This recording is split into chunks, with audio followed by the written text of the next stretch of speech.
म्हणते. काय म्हणूया? आपल्या आवडणाऱ्या माणसासाठी गाण्यातून बोलायचं, त्याचं कौतुक करायचं, काय जे सांगायचं ते गाण्यातून सांगायचं. आणि त्यासाठी मी गाणं लिहिलं होतं ते पहा.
आई काय म्हणते नवऱ्यासाठी? ही तरुण मुलगी म्हणते आता, रीत माझी खोळे वाऱ्यात पांगते गुज, कानात घालून डोला जोडपाचा डावलन होरे होरे दाटते दाटते कामनीन होरे होरे दाटते हो काळीज आटते आटते कावगेन होरे होरे दाटते. आजी अशी बसलेली असते ऐकत. पोरी म्हणतात आजी झालं आमचं, आजोबासाठी म्हणा काही. आजी म्हणते अजिबात नाव नाही घ्यायचं बाई, अजिबात नाव नाही घ्यायचं बाबाचं तुझ्या. मी बिलकुल म्हणणार नाही त्या म्हाताऱ्याला काम. का बाबा सांगू बरं मी. ते आजीला माहितीये बाबा सांगितल्याने पुन्हा किरकिर करत बसणार. आजी म्हणते म्हणते पण सांगू नका. म्हाताऱ्याने कधी एक शब्द प्रेमाचा बोलला नाही, पण म्हणते गाणं. आता का प्रेमाचं म्हणलं नाही ते नंतर सांगेल, पण बघा आजी काय म्हणते. शेतात शेतात जोंधळ्या परी नांदतो सावळा हरी, शेतात जोंधळ्या परी नांदतो सावळा हरी, धावाई कोणी अंतरी या फुलून गेल्या तुरीन हुरी हुरी दाटते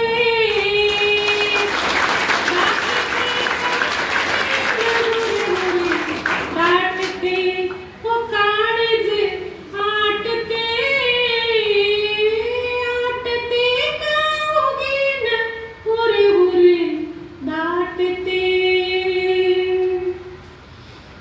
आता आजी प्रेमानं का नाही म्हटलं ते सांगत नाही का? मी माझी एक गोष्ट सांगते. मी ही कविता लिहिण्यामागची कारण सांगते. मी लहान होते छोटीशी,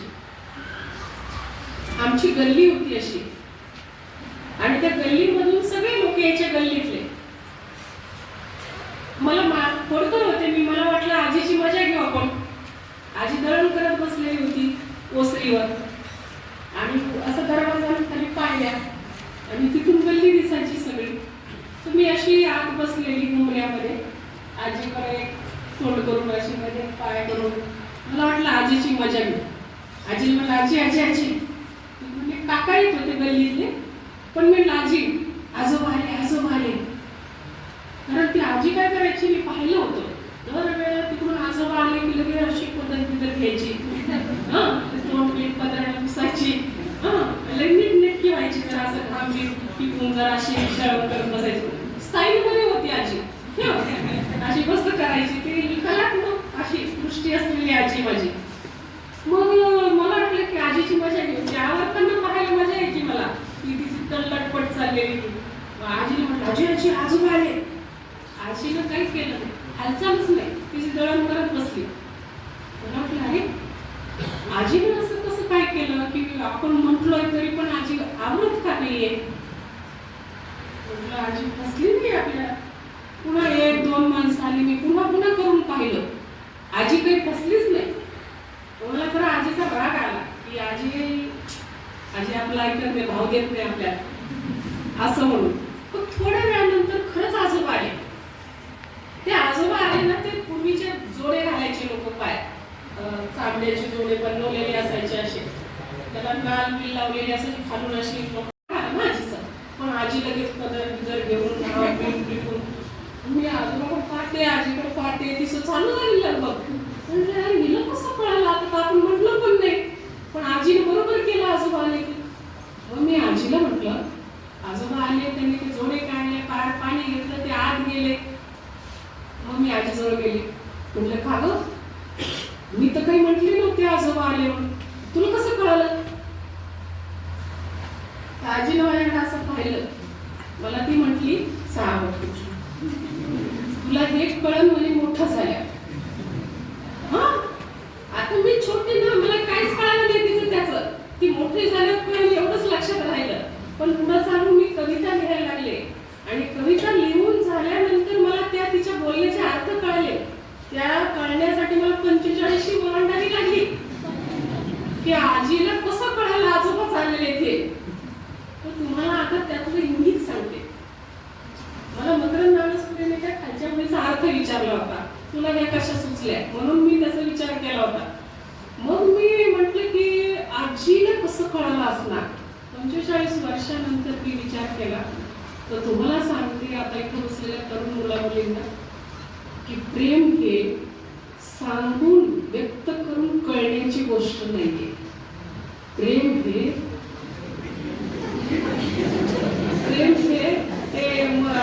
कोण म्हणते एहसास करने की बात है. एहसास, एहसास होणं फार महत्वाचं आहे. काही काही सिनेमात असं म्हणतात ना, तुम्हाला एखाद्या मुलाला पडले की टपटप वाजतं. ते वाजतं का नाही माहित नाही, पण मला माझा नवरा पाहायला आला तेव्हा माझी सगळी थरथर झाली. ते टणकन काय माहित नाही, घंट्या वाजतात म्हणे. ती घंटी काही नाही, पण माझ्या हातातून दुधाचं पातेलं पडलं होतं आणि मग त्यांना कोराच्या हात यायला लागला होता. पण धडधड वाढते, याला टणटण म्हणत असतील कदाचित कधी. ठीक आहे, ते जे एहसास करण्याची गोष्ट असते ना, ती फार जरुरी आहे. उगाचच कुणीतरी दिसतंय आणि आपण त्याला फॉलो करतोय, त्याला काय मजा, ते भाव देत नाही, आपल्या एकट्याला टणटण वाजतंय, काहीच मजा नाही, त्याला काहीच मजा नाही. ते दोन्ही पण टणटण वाजलं पाहिजे तर काही पुढे जाऊ शकतं प्रकरण नाही. उगाच चपला गेल्या, कुठं गेले, सगळं बेजारी, पैशातले खिशातले पैसे संपले, आई वडील बेजार फी साठी पैसे देते, कुठं खर्च करतायत, हे मजा नाही. कवितेमध्ये पण आम्ही ह्याच गोष्टी जागा शोधत असतो. मी जेव्हा मकरंद नानसपुरेचं ऐकलं, माझ्या आजीच होती म्हणजे यार तुझी आजी भारीच होती. म्हटलं मग पुढे मी कवी म्हणून जन्माला आले म्हणजे माझी आजी काही साधी असेल का, भारीच असणार. कारण तुम्ही जर पाहिलं ना, माझ्या आजोबा कधी मी त्यांना प्रेमानं बोलताना पाहिलं नाही. मी खाकरून खोकरूनच बोलायचं.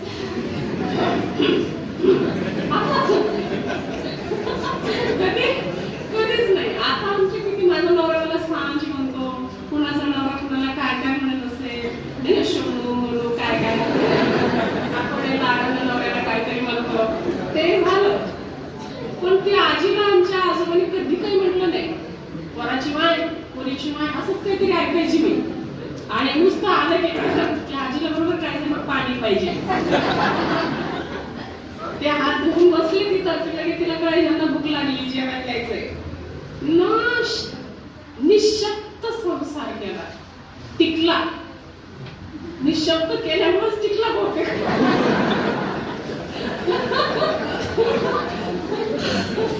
जास्त बोलल्यामुळे घटस्फोट व्हायले. जास्त बोलले की प्रॉब्लेम क्रिएट व्हायले. माझे खूप मित्र मैत्रिणी आहेत. ते मुलांचे लग्न जमवताना ते काय म्हणते, ते फोन देण्याचा प्रकार फार वाईट आलाय हो. म्हटलं कसं काय, ते देतात ना साखरपुड्यात फोन देतात मुलीला, मुलं वगैरे असं. आता बोला बा तुम्ही. ते म्हणजे लग्न होत तर ते मोडताय. जास्त बोलते म्हणे, काय बोलण्याच्या नादात नको ते बोलते, काय सांगते. आणि मग तिला कळते, हा असं आहे नको माझे पोरगा.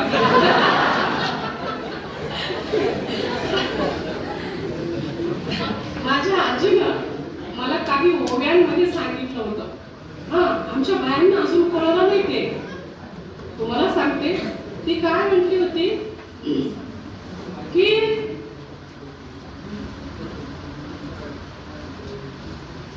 कांत जाणून घेईन बात, हा नको बोलू सारी रात. आस्तुरी इडी जात, नको बोलू सारी रात. कांत जाणून घेईन बात. आस्तुरी म्हणजे बाई. बाई ना अशी येडपटवाणी करते कधी कधी. तुम्हाला सांगते, नवीन लग्न झालेल्या जोड्या बघा तुम्ही, असे बोलत राहतात, असे बोलत राहतात. काय बोलतात काय माहिती. मी पण फार बोलत होते, माझा नवरा बोलतच नव्हता. आणि मला इतकी बडबड करायची सवय. मी आपली सारखी सांगायची, माझ्या शाळेत असं होतं, मला अशा मॅडम, माझ्या असे मित्र, माझ्या अशा मैत्रिणी.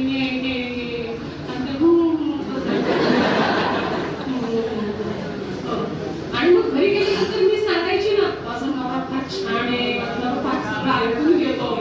तर तुम्हाला सांगते गंमत, माझी आई मला म्हटली होती, नवऱ्याला जास्त सांगत जाऊ नको. मी म्हटलं का? म्हणे तो उशाचा साप असतो. मी उशाचा साप म्हटलं बापरे. मग मी यांना लगेच ते पण सांगितलं.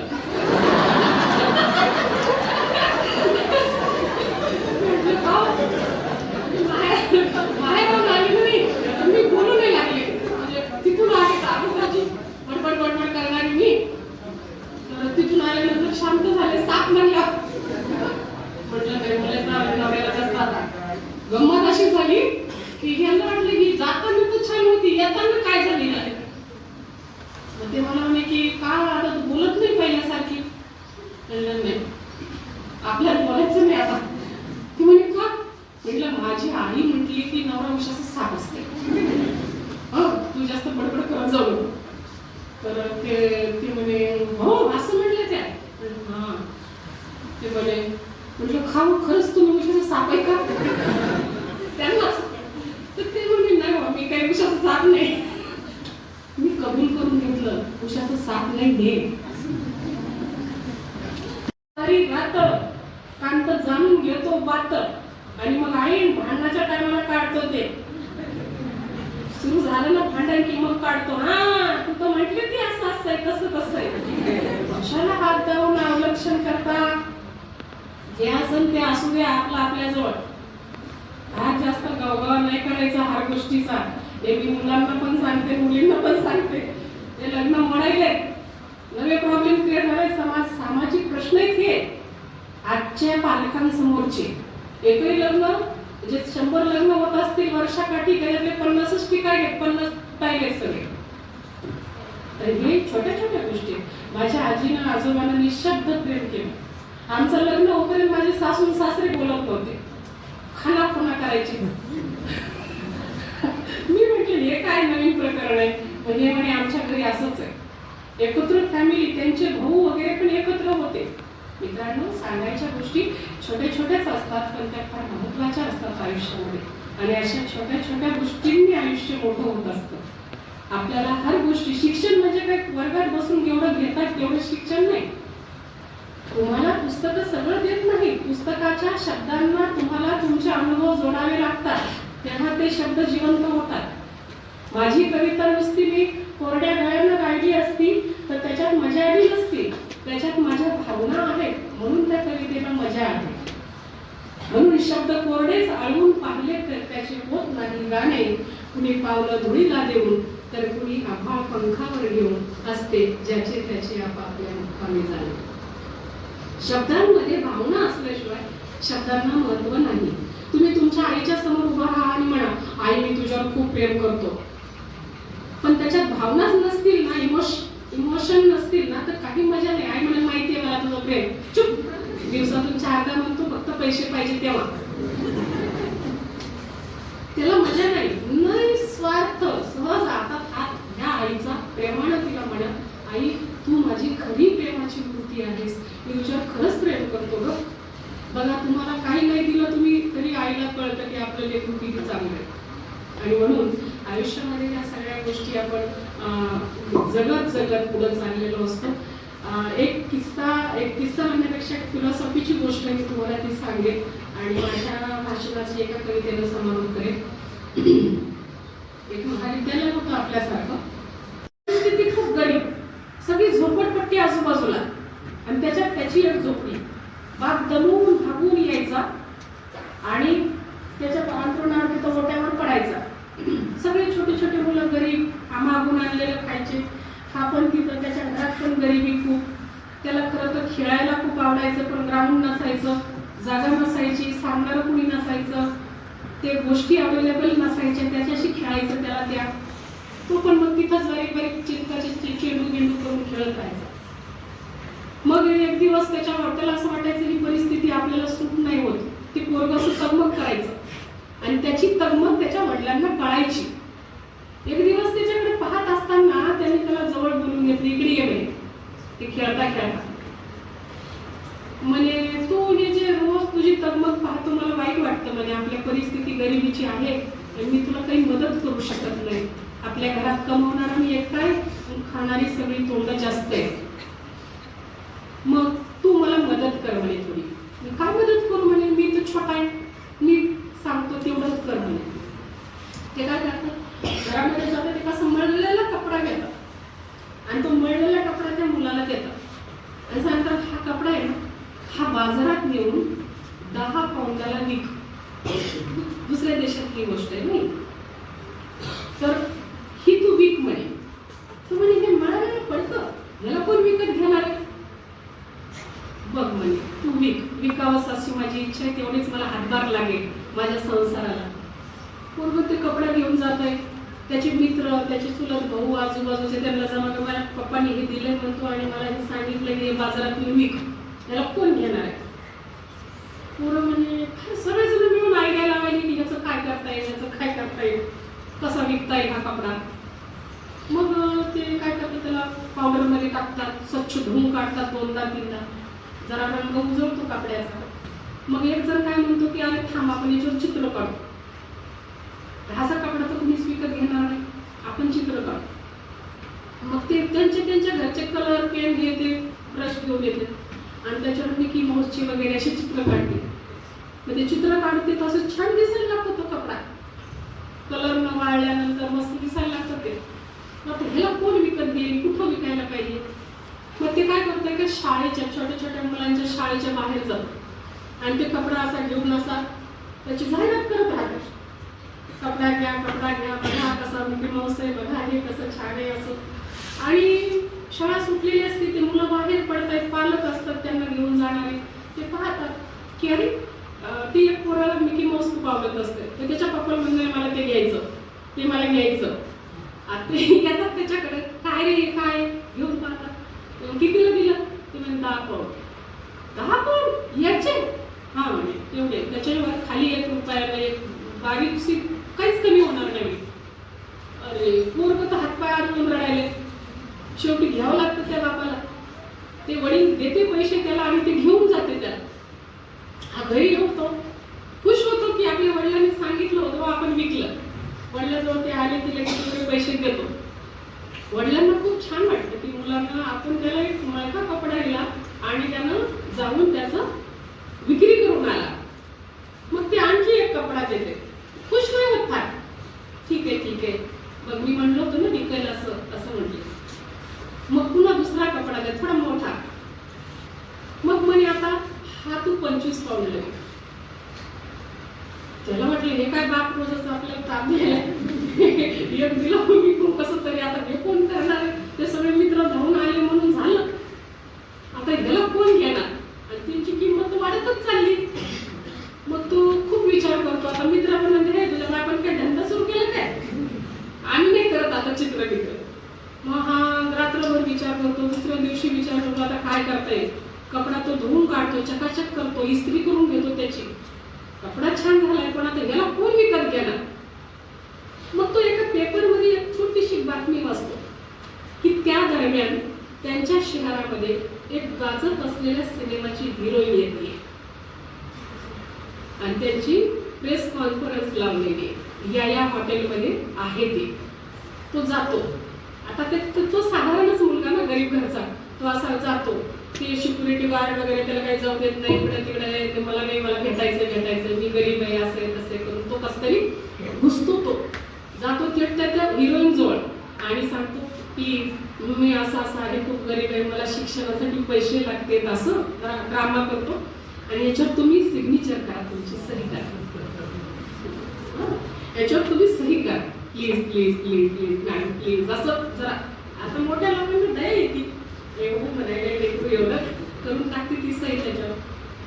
आता आधी स्वच्छ झालेला इस्त्री केलेला कपडा, त्याच्या हिरोईनची गाजत असलेल्या सिनेमाची हिरोईन, स्टार असलेल्या हिरोईनची सही.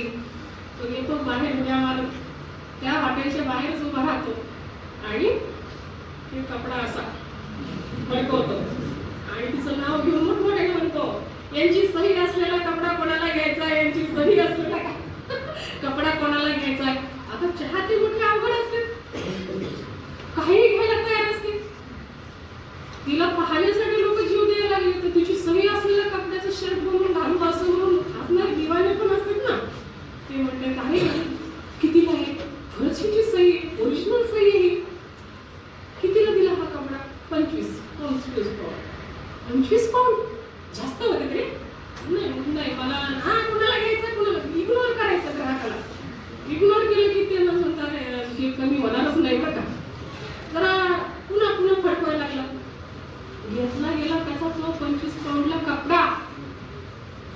उलट घेणाऱ्यांना तो जरा जास्त करत होता ना, जरा जास्त मोठा पॅनल 10 पाऊंड शिल्लक दिली त्याला, जाऊ दे घेऊन टाकले, श्रीमंत असेल घेऊन टाकले. मला एवढा छान वाटलं, घरी आला, मला खूप आनंद झाला. त्याला ते सगळं वडिलांना दिलं. वडिलांना यावेळेला त्या वडिलांना उत्सुकता होती की हा काय करतो आणि कपडा मळका विकतो. त्यांनी म्हटलं तू कसं केलं, त्यांना ती सगळी स्टोरी पहिल्या कपड्याची आणि दुसऱ्या कपड्याची सांगितली. वडिलांनी जवळ बसून घेतलं. आता मुद्द्याची गोष्ट, वडिलांनी जवळ बसून घेतलं आणि सांगितलं की बाबा हे जग असं आहे, हे जग असं आहे, इथं काहीही विकू शकतं, स्वतःला स्वतःची किंमत ठरवता आली पाहिजे. कान लक्षात ठेवा, कितीही पक्का मजबूत किल्ला असेल तुमचा, तरीही फितुरी ही ठरलेली आहे. घरंदाज घरांच्या भिंतींनाही असतात म्हणे कान. म्हणूनच मित्रा, आपण आपली गुपित मन मोकळ्या रस्त्यांना सांगावी. ती करत नाहीत कधीच प्रतारणा तुमच्याशी किंवा तुमच्या गुपितांशी, कारण त्यांना हे पक्के ठाऊक असते की बांधणारेच नेहमी बांधलेले असतात.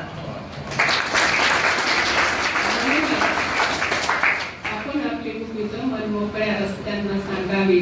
आता माझी बरीच गुपितं मी तुम्हाला एकदा सांगितली, पण आता आणखी एक गुपित जाता जाता कवितेतून सांगते.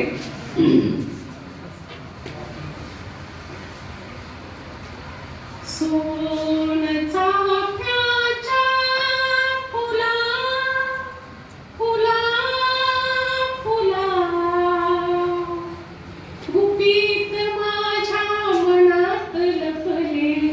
सांगते मी तुला गुपित, मीच माझी वाहत आले या घाटावरती.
सांगते मी तुला.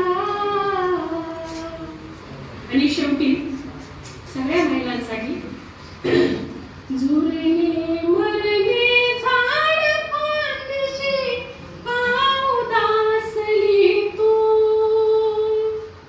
झुरणे मरणे झाड फांदीशी का उदासली तू. तुझी नि माझी व्यथा सारखी मी कोणास सांगू.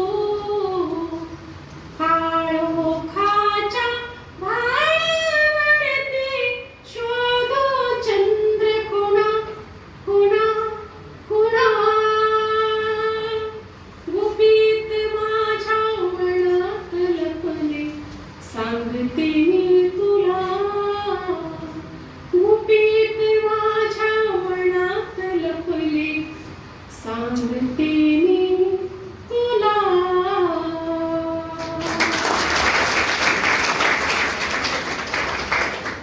आज पारितोषिक वितरणाच्या या कार्यक्रमामध्ये गुणवंत विद्यार्थ्यांचा, विद्यार्थिनींचा, गुणवंत पालकांचा त्यांच्यासोबत सत्कार होतोय. आपल्या लेकरांसाठी त्यांचं कौतुक करण्यासाठी आणि ते डोळ्यावर पाहण्याचं भाग्य फार कमी पालकांना लाभतं. ते भाग्य इथे उपस्थित असणाऱ्या सर्व पालकांना लाभले. आणि म्हणून तुम्हा सगळ्यांच्या या यशासाठी शुभेच्छा देते. पुढच्या आयुष्यासाठी असाच दमदार प्रवास तुम्हा सगळ्यांचा चालू राहावा. भविष्यामध्ये एक निश्चित मुक्कामाचं ठिकाण तुमच्या पावलांना मिळावं. यशाच्या उंच जागेवर तुम्ही जावं आणि जाताना या सर्व प्राध्यापकांचं, तुमच्या संस्थेच्या सचिव आणि पदाधिकाऱ्यांचं, या सर्व अभयदादासारखा माणूस तुमच्यासोबत एक अतिशय मृदू आणि अत्यंत संवेदनशील अशा व्यक्तिमत्व ते आहे. मी जे त्यांना 2-4 वेळा भेटली आणि जे अनुभवलंय ती सगळ्यांबद्दल खूप चांगली ओढ आहे. तर अशा सगळ्यांच्या आशीर्वाद, शुभेच्छा आणि सदिच्छा तुमच्यासोबत आहेत. तुम्ही खूप छान जागेवर उद्या जावं आणि त्यांना अभिमान वाटेल असं काम तुमच्याकडे